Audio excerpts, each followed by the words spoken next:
대표를 맡은 성기센터병원 정신건강의학과 전공의 3년차 김수현입니다. 저는 기면병과 ADHD 과정에서 발표하도록 하겠습니다. 네, 일반적인 인구랑 비교해서 기면병 환자들은 더 많은 공존질환을 가지고 두 가지 이상의 약제를 복용할 가능성이 높은데, 이로 인해서 이제 기면병 증상에 영향을 미치거나 이거 자체가 기면병 증상을 가릴 가능성이 있습니다. 더불어 기면병의 흔한 증세인 낫졸림 때문에 각성 상태를 유지하기 위해서 기면병 환자들이 지속적인 어떤 인지 자원들을 사용할 수밖에 없고, 그러한 노력들이 이제 ADHD와 유사한 인지 저하나 워킹 메모리의 감소를 보고하는 이유 중에 하나로 추측되고 있습니다. 네, 그래서 기면병에 대해서는 잘 앞에 홍 교수님이 설명을 해주셔서 ADHD에 좀 설명을 드리자면, 이제 ADHD는 만성적이고 퍼베이시브한 신경인지 장애로 이제 전두엽에서 기능 저하로 인해서 나타나는 주의 집중력 결핍과 이제 과잉 활동성이 주로 나타나는 증상입니다.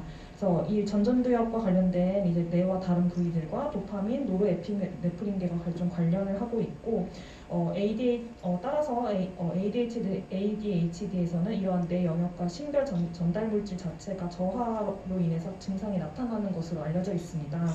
따라서 ADHD의 치료제의 작용은 각각의 신경 전달 물질과 연관이 있고, 약물 치료는 결국 전두엽에서 도파민과 노르에피네프린의 긴 항진을 돕는 역할들을 하면서 하고 있습니다.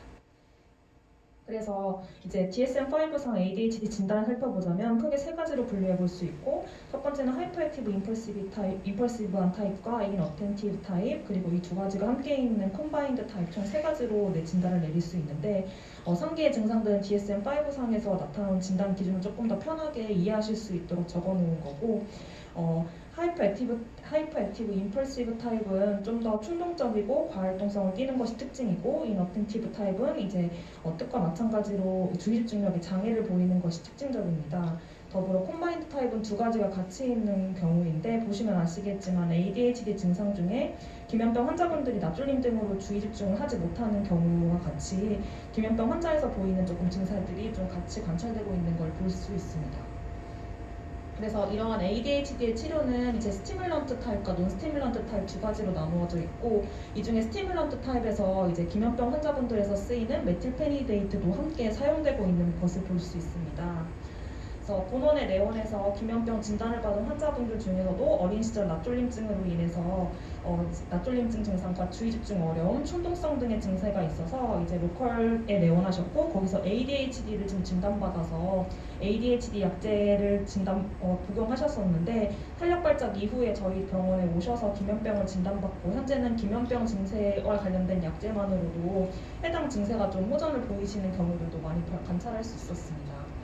그래서 DSM-5상에서도 ADHD와 슬립과 연관성이 조금 있다는 걸 좀 보여주는 문장들도 있었고요.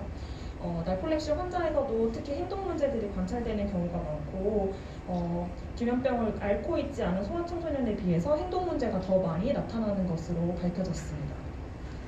이제 저희 아시아 기면병학회 발표된 자료에 따르면 품행자매나 ADHD로 진단받았던 치료 저항성 소아청소년 환자에서 기면병 치료 이후에 해당 증상이 좀 호전된 케이스가 2케이스 있었고, 특히 탄력 발작이 없는 타임2 날폴랩시의 경우 좀 ADHD 품행장애로 오진되는 경우가 조금 많음을 알 수 있었습니다.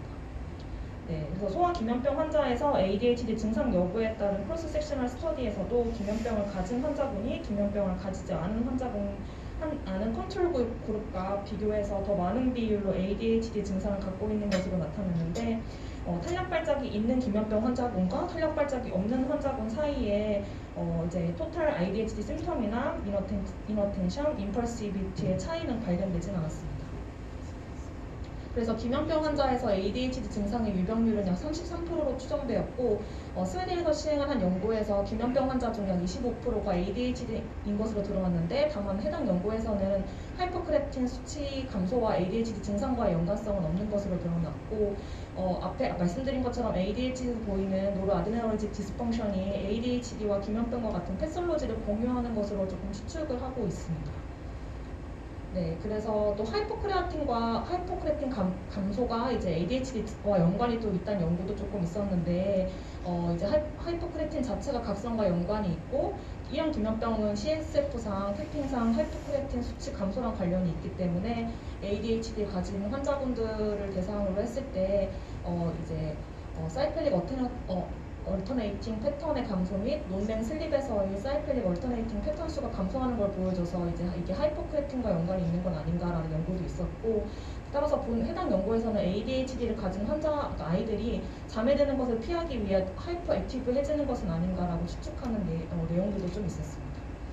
그래서 ADHD 진단받은 아이들 중에서 약 5분의 1 경우에서는 수면 중 기면병과 같은 수면장애를 호소하는 것으로 드러났고, 반대로 ADHD를 진단받은 사람 중에서 이제 이런 수면장애를 진단받은 경우도 많아서 ADHD와 수면과의 연관성을 좀 시사하는 많은 연구들이 좀 밝혀지고 있습니다.